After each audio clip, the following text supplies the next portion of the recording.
بسم اللہ الرحمن الرحیم۔ ملک کے حالات جو ہم دیکھ رہے ہیں اس ٹائم پہ کافی سیاسی عدم استحکام ملک میں بہت زیادہ ہے، کیونکہ جو ملک کی مین پارٹی ہے، جو اس ٹائم پہ پاپولر پارٹی ہے ملک کی، پاکستان تحریک انصاف، اس کو ایک سائڈ پہ کر دیا گیا ہے۔ اور ہم نے دیکھا ہے کہ جتنی بھی پاکستان میں سرکاریں آئی ہیں، جتنی بھی حکومتیں آئی ہیں، وہ اسٹیبلشمنٹ کی سپورٹ سے آئی ہے، بشمول عمران خان کی حکومت۔ نواز شریف کی دونوں حکومتیں آپ دیکھ لیں، پیپلز پارٹی کی دونوں حکومتیں آپ دیکھ لیں،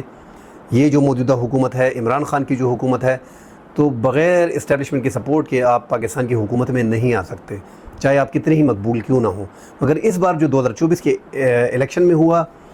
وہ بھی تاریخ کا ایک حصہ ہے۔ جو ہم نے دیکھا، ہر بار ہم نے دیکھا ہے کہ اسٹیبلشمنٹ جو ہے وہ کسی نہ کسی طریقے سے ملک کی مقبول جماعت کو آگے کرتی ہے اور ان کے سر پہ ہاتھ رکھتی ہے، اور کوشش کرتی ہے کہ وہ، کیونکہ وہ مقبول ہوتی ہے، پاپولر ہوتی ہے عوام میں، تو ان کے سر پہ ہاتھ رکھ دیا جاتا ہے۔ اس ٹائم پہ ہم نے دیکھا ہے کہ اسٹیبلشمنٹ نے یہ جو ان کو مشکلات بھی آ رہی ہیں کہ ایک ملک کی پاپولر پارٹی کو، جسے اسی پی ڈی ایم کی گورنمنٹ نے پاپولر بنایا۔ آپ یقین کریں کہ جب عمران خان کا دور تھا، کرونا آیا ہوا تھا، اس میں بڑے اچھے کام بھی ہوئے ہیں، مگر یہ تھا کہ مہنگائی بہت زیادہ تھی، ان کے اپنے ورکر بہت پریشان تھے، مایوس تھے۔ ان سے جب زبردستی حکومت لی گئی، رجیم چینج کیا گیا اور پی ڈی ایم کی گورنمنٹ بنی، اور جو فیصلے عمران خان کے خلاف آئے، مطلب پونے 4 سال عمران خان کی حکومت میں جو عوام پریشان تھی، اور جو حکومت ان سے زبردستی لی گئی، اس سے جو ہمدردیاں ہیں وہ پاکستان تحریک انصاف عمران خان کے پاس آئی۔ اس کے بعد ہم نے دیکھا کہ عمران خان کو گرفتار کیا گیا، وہ بھی ایک ٹرننگ پوائنٹ تھا کہ اس کی جو پاپولیرٹی ہے اس میں مزید اضافہ ہوا۔ اس کے بعد ہم نے دیکھا کہ یقین بعد دیگر 4 بڑے کیسز میں توشہ خانہ میں آپ نے عمران خان کو نااہل کر دیا، اس میں عدالت نے اس کو ریلیف دے دیا۔ مطلب توشہ خانہ میں آپ نے اریسٹ کیا اس کو، اپنے سائفر کیس میں اس کو اریسٹ کیا، آپ نے جو ہے عدت کے کیس میں جو ہونا ہی نہیں چاہیے تھا، آپ نے اس میں اس کو اریسٹ کیا، القادر ٹرسٹ 190 ملین پاؤنڈ میں آپ نے اس میں اریسٹ کیا۔ تو یہ ایسے کیسز تھے کہ اس سے عمران خان کی پاپولیرٹی میں مزید اضافہ ہوتا گیا، اور عمران خان جیل میں بیٹھ کے ایک پاپولر لیڈر سے مزید پاپولر ہوتے گئے۔ ان کا قد فٹ جو ہے، پاکستان کے جتنے بھی پولیٹیشین ہیں، ان کا جو قد ہے وہ 6 فٹ کا ہے۔ ہم اگزامپل کے طور پہ 6 فٹ کا کہہ رہے ہیں کہ ایک سیاست میں رول دیکھ رہے ہیں کہ کون سا پولیٹیشین کتنے قد کا ہے۔ پاکستان میں بڑے سے بڑا پولیٹیشین اس ٹائم پہ 6 فٹ کا قد ہے ان کا، اور عمران خان کا قد جو ہے وہ انہی معاملات میں، پی ڈی ایم کی گورنمنٹ میں، اور یہ جو فیصلے تھے، یہ جو عمران خان کے خلاف آئے، آپ نے ان 4 بڑے کیسز میں ان کو اریسٹ کیا اور ان کے خلاف 31 سال کی سزائیں سنائیں۔ اس میں عمران خان کا قد جو تھا بڑھ گیا 6 فٹ سے۔ اب عمران خان کو کنٹرول کرنا کافی مشکل ہو گیا ہے۔ ہم دیکھ رہے ہیں کہ جیل میں بیٹھا ایک شخص عمران خان، جو قیدی نمبر 804 ہے، اس نے حکومت کی ناک میں دم کیا ہوا ہے۔ اسی ناک میں دم کرنے کی وجہ سے ملک میں سیاسی عدم استحکام ہے اس ٹائم پہ۔ اگر جس ملک میں سیاسی استحکام نہیں ہوتا،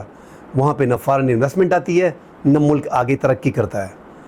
اب پاکستان میں تو الٹا سسٹم ہے، یہاں پہ تو بیروزگاری پہلے سے بہت زیادہ تھی، اس میں بے تحاشا اضافہ ہو گیا ہے۔ بیروزگاری میں اضافے کے ساتھ انرجی کرائسس پاکستان میں زیادہ ہو گیا ہے۔ 10 12 گھنٹے، 15 گھنٹے، ایون کہ دیہاتوں میں 20 22 گھنٹے کی لوڈ شیڈنگ ہوتی رہی۔ جو بل عوام پہ ڈالے گئے، وہ جس بندے کی 40 50 60 ہزار 1 لاکھ روپے کی سیلری ہے، فرض کریں ایک بندے کی 50 ہزار سیلری ہے، اس کے پیچھے جو ہے 40 ہزار کا بل آ گیا ہے۔ اس کے 4 بچے ہیں، وہ اپنے 4 بچوں کو تعلیم کیسے دے گا، گھر میں راشن کیسے لے کے آئے گا۔ ایک سروے رپورٹ بھی آئی ہے اس کے حوالے سے کہ 76% لوگ جو ہیں اپنی سیلری میں، اپنی آمدن میں، مہینے کی آمدن میں اپنے گھر کو نہیں چلا سکتے۔ تو پاکستان میں یہ حالات جو ہیں اس حد تک خراب ہیں کہ مڈل کلاس کا جو بندہ ہے وہ غریب بن گیا ہے، اور جو اپر مڈل کلاس کا تھا وہ مڈل کلاس پہ آ گرا ہے، اور جو غریب تھا وہ تو مکمل طور پہ پاکستان میں ختم ہو رہا ہے۔ ہائی کلاس کے جو لوگ ہیں وہ تو ہمیں پتہ ہے کہ ان کی باہر جو ہے وہ آف شور کمپنیاں ہوتی ہیں، ان کے بڑے بڑے کارخانے باہر ہوتے ہیں، ان کی آمدن پہ کوئی فرق نہیں پڑتا۔ اگر فرق پڑتا ہے تو middle class, upper middle class اور لوور مڈل کلاس اور غریب لوگوں پہ فرق پڑتا ہے۔ مہنگائی آسمان کو چھو رہی ہے، ملک میں بیروزگاری اس حد تک ہے کہ لوگ 2 وقت کی روٹی کم کے پیسے نہیں کما سکتے۔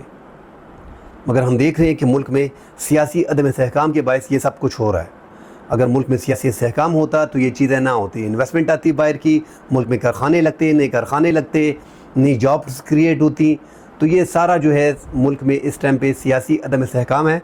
اس لیے جو ہے حالات ملک کے خراب ہیں۔ جیسے ہم نے کہہ دیا ہے کہ اسٹیبلشمنٹ کا ہاتھ جو تھا وہ پاکستان کی تاریخ میں پہلی بار ان پاپولر پارٹی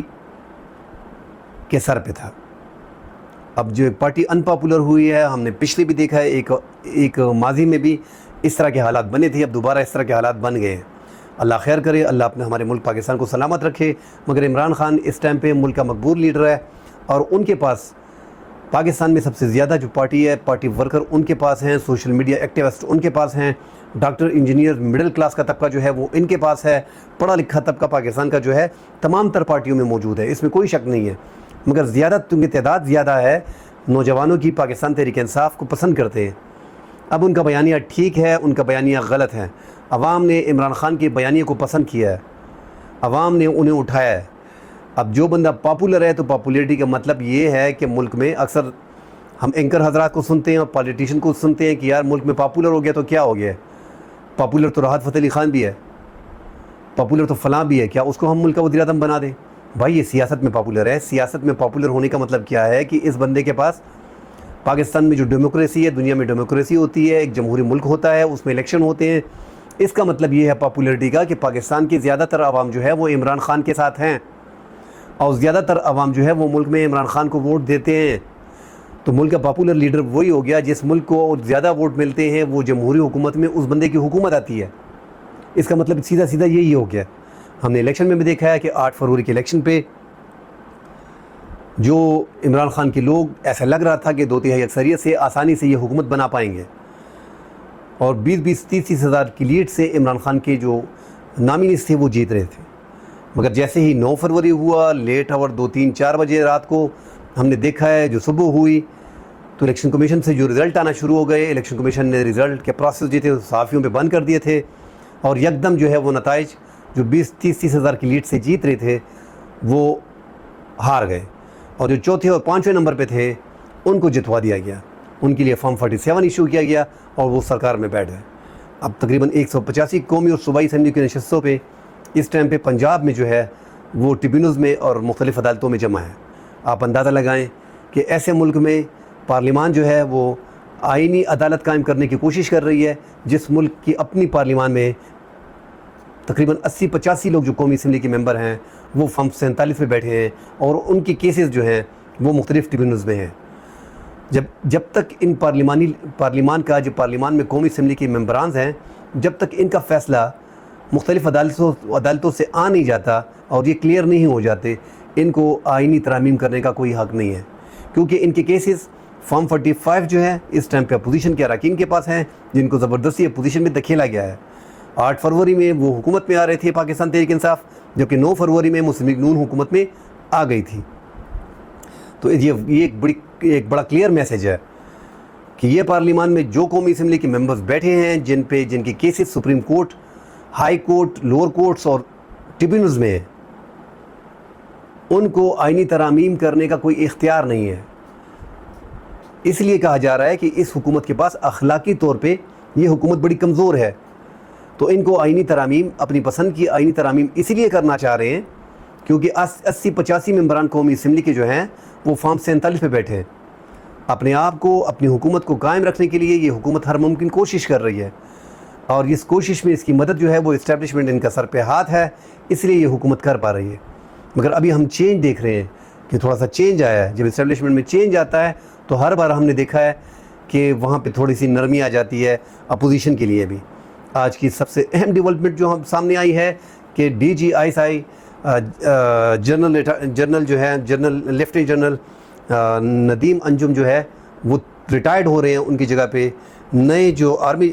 DGI آ رہے ہیں، لیفٹیننٹ جنرل عاصم ملک، نئے DGI جو ہیں وہ تعینات ہو جائیں گے 30 ستمبر کو، وہ اپنے عہدے کا چارج سنبھالیں گے۔ ان کے آنے سے جو ہے وہ لگ ایسے رہا ہے کہ چینج بھی آئے گا، ملک کی سیاسی منظرنامے میں بھی ہم دیکھیں گے کہ چینج لگے گا ہمیں، یا تو سختی زیادہ ہو جائے گی یا اس میں نرمی آئے گی۔ فی الحال ایسے رہا ہے کہ تھوڑی نرمی متوقع ہے، کیونکہ چینج جب آتا ہے تو اس میں تھوڑا فرق آتا ہے، وہ چیزیں ہینڈل کرنے میں جو بیٹھا ہوتا ہے وہ ایک ندیم انجم نے، لیفٹیننٹ جنرل ندیم انجم نے اس کو ایک اینگل سے دیکھا ہے، جو نئے DGI آئے ہیں یہ اپنے اینگل سے کام کریں گے، اور اس میں کوئی شک نہیں ہے کہ جو ملٹری ہے وہ مکمل طور پہ چیف ایگزیکٹو کے انڈر ہوتی ہے، آرمی چیف کے انڈر ہوتی ہے، اور وہ مکمل طور پہ انسٹرکشن وہاں سے ملتی ہیں، اور وہ کنٹرول سب کچھ وہاں سے ہوتا ہے۔ مگر DGI کے ساتھ ہم نے دیکھا ہے کہ اسٹیبلشمنٹ کے ساتھ تھوڑا چینج آتا ہے. جب وہاں پہ چینج آتا ہے تو یہاں پہ بھی سیاست میں بھی بڑی چینجز ہم نے دیکھے ہیں کہ یا تو سختی آئے گی زیادہ تحریک انصاف پہ یا تھوڑی نرمی آ جائے گی.